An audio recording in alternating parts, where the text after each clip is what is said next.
When I was looking for a path to healing and joy and happiness in my life, I soon discovered that playfulness put me in the most powerful physiological state that could allow me to heal and grow and transform my life. Now I share and teach this way of being with my clients. But is it really that powerful? And what makes playfulness so effective? I'm Thomas Edwards, creator and author of The One Up Effect, helping high-performing professionals have fun becoming their best self through purpose, play, passion, and performance. In this video today, I'm going to share with you how I use playfulness to heal, to grow, and transform my life, and how you can do it too.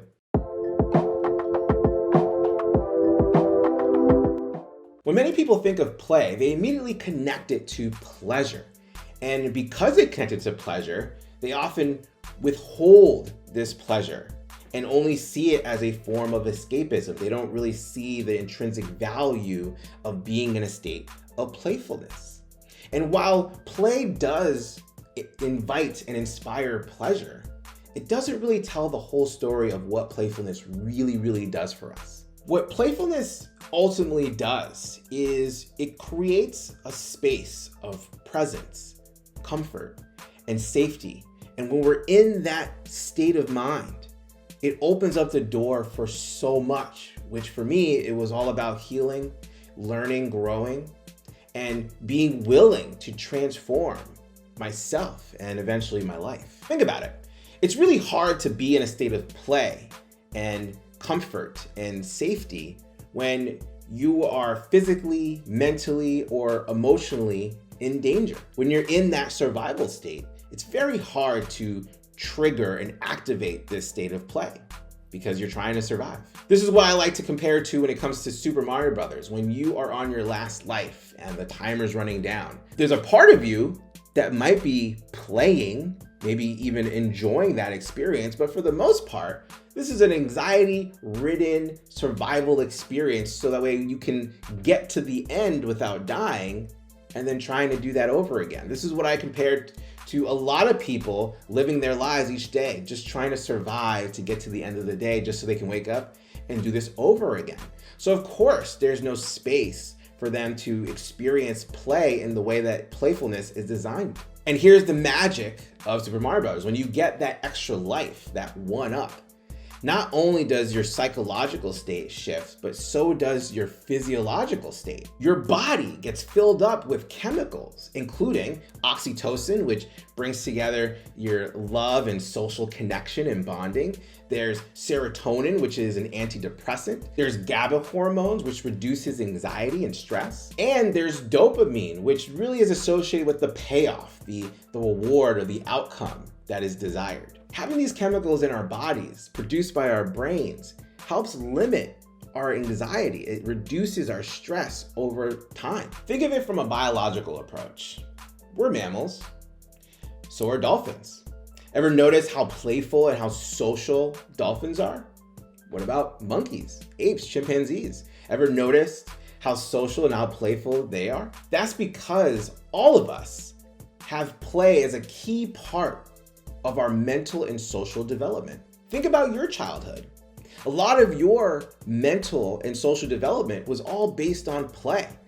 Finding games to learn how to spell, read, and write, how to play and socialize with childhood friends and people around you. These experiences helped increase your cognitive performance, and it also helped grow your physical brain. If you're experiencing chronic stress, your cognitive performance decreases. In fact, your brain gets smaller. So how can we start to adopt playfulness as the elite form of mindfulness that can allow us to heal and grow and feel safe and transform our lives? Play is inside of you already as it is. It might be dormant because it hasn't been activated in a long time, but it's still there.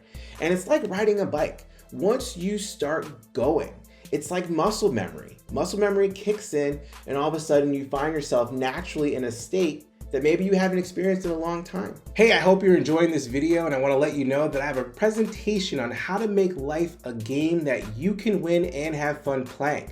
And if you want free access to it, you can click the link below in the description, or you can wait until the end of this video, or you can directly go to thomasedwardsjr.com/webinar and you can watch it there. So let's use an example in a key place in life where I feel most people experience the most stress, which is work. Now, if you don't love your work, I suggest spending time finding work that you do love, especially if you're spending the majority of your time doing that. If you feel like you can enjoy the work that you're doing, but you don't know how, then listen in. The idea of loving your work is when you find work that you love to do, you don't see the work as actually work, including those times where it could be mentally challenging or the work can be mundane. You actually find it to be an enjoyable experience. So the way to do this is start shifting how you talk and speak to yourself about the work that you do.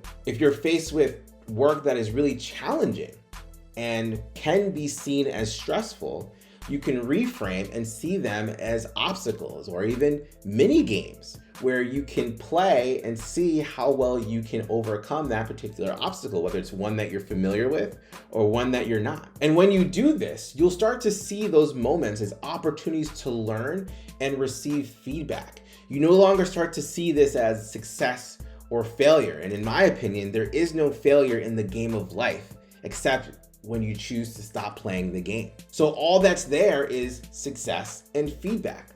And like any game, you want to get the feedback so you can go back, try again, and do better, which naturally games inspire us to do. And here's some of the more psychological benefits of playfulness. It activates a higher sense of awareness, gratitude, curiosity, wonder, presence, calm, and joy that other practices of mindfulness do not really do. Now, things may not transform right away from an external appearance, but your attitude and your effort inside of the experience will. And that ultimately is what you will need to then transform the environment around you.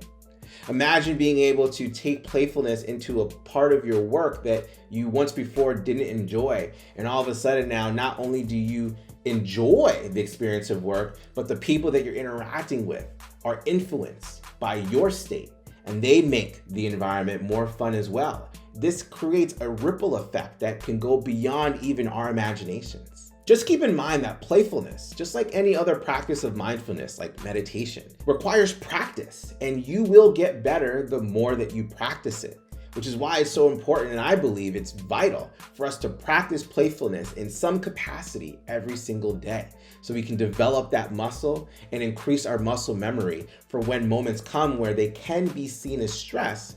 We can actually see it as an opportunity to play, have fun, and overcome that obstacle. Alan Watts had an amazing quote that said, "This is the real secret of life, to be completely engaged with what you're doing in the here and now. And instead of calling it work, you realize it's play." So instead of seeing play and choosing play as a means to escape life and run away from something that will never really go away until you face it, use playfulness as a way to face those obstacles, connect with your innermost self, and use that to drive your healing, your growth, and transform your life. But this is what I think. Comment below, let me know what you think.